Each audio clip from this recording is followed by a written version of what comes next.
People never stop pursuing wealth. While most people earn salaries from labor work, making money with the money you have is often smarter and more efficient.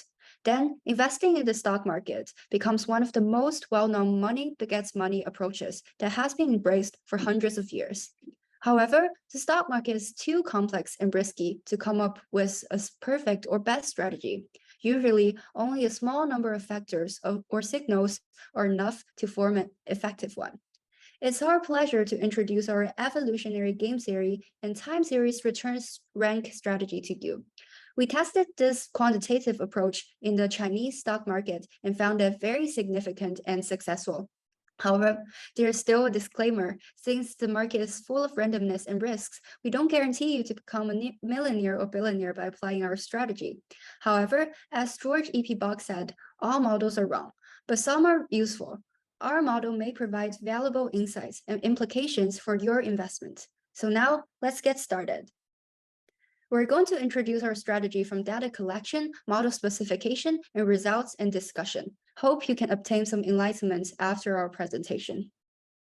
Firstly, data collection. We picked the 000 300.sh or CSI 300 index as our object. This is an official index that selects the 300 most representative stocks to reflect a whole market of over 4,000 stocks with a series of algorithms. For this research, we used the two-share API to get the individual stock codes and their corresponding open prices from 2018 to 2023. Since some stocks appeared on the list after 2018, their open prices were incomplete.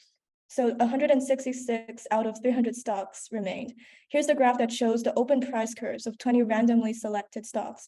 As you can tell, the price changing tendency changes a lot, which implies a huge potential to apply certain strategies and obtain considerable profits.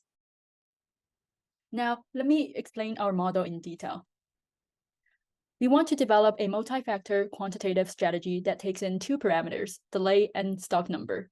Delay stands for the number of days we trace back to get the so-called time series returns rank.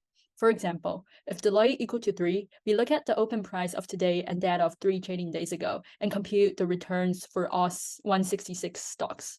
Then we rank them according to the returns. Then to our second parameter, stock number, which is the number of stocks in the portfolio.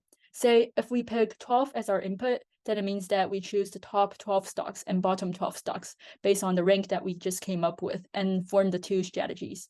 In this research, we set the delay to be 3, which corresponds to half a week, and following, we also set 5, 10, 20, 60, 120, 220 of trading days. For stock number, we start with approximately half of the total number of stocks, which is 88, and divide by 2 each time, rounding up to an even number. So we ended up using 88, 44, 22, 12, 6, 4, and 2 for the input to the number of stocks. After that, we incorporated evolutionary game theory into our model. This is how it works. Instead of having two different groups of investors as players, we let the top stock number strategy and bottom stock number strategy to be the two players. What we're curious about is whether the top stock number strategy or the bottom stock number strategy works better.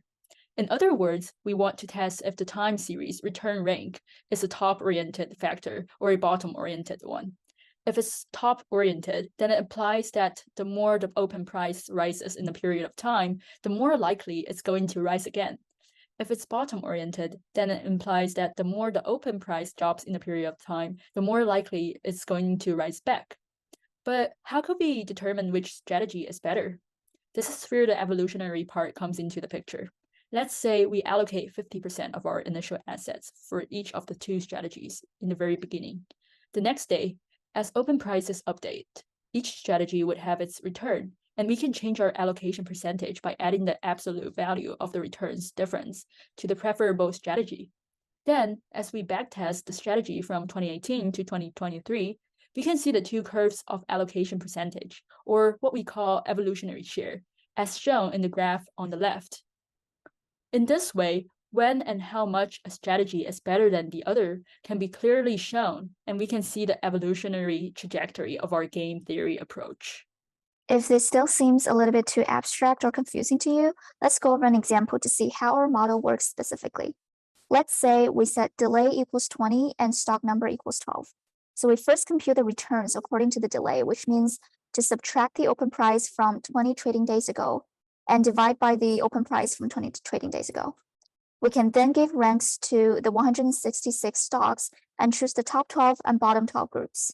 For allocation percentage, as mentioned before, we by default allocate 50% for each, and the initial asset of 1 million yuan is just a nice looking number that's big enough to allow investment flexibility. And next, we buy the top and bottom 12 stocks by equal weight for as many as possible given the allocated assets, and wait until the next day to sell them all according to the new open prices. And then we are able to compute the profitability. And remember that we're considering the top 12 and bottom 12 strategies as players, but they actually both belong to one individual investor. Therefore, we can compute the profitability of not only the top 12 and bottom 12 strategies, but also the combined overall portfolio.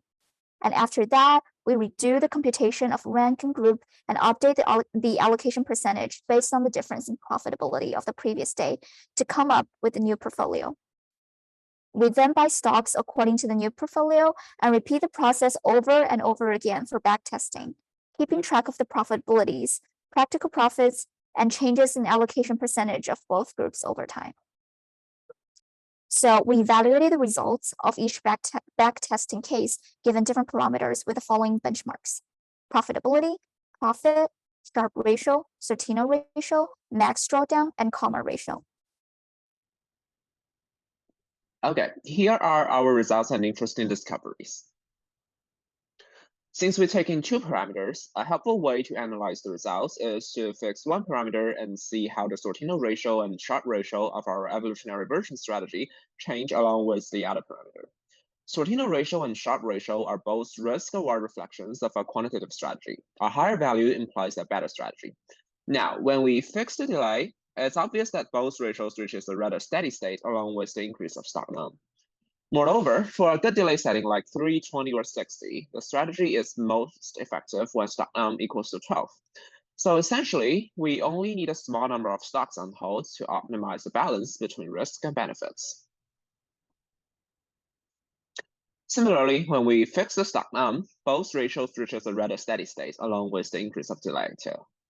However, this time when stock num is in a good setting, let's say 2, 4, 6, 12, or 22, the strategy is most effective at two different delay values, 3 or 20. This implies that the time series returns rank is significant and useful within the rather short period of time, while making no big difference when we extend the time difference to more than a season. In other words, the strategy is preferable with short-term or high-frequency trading.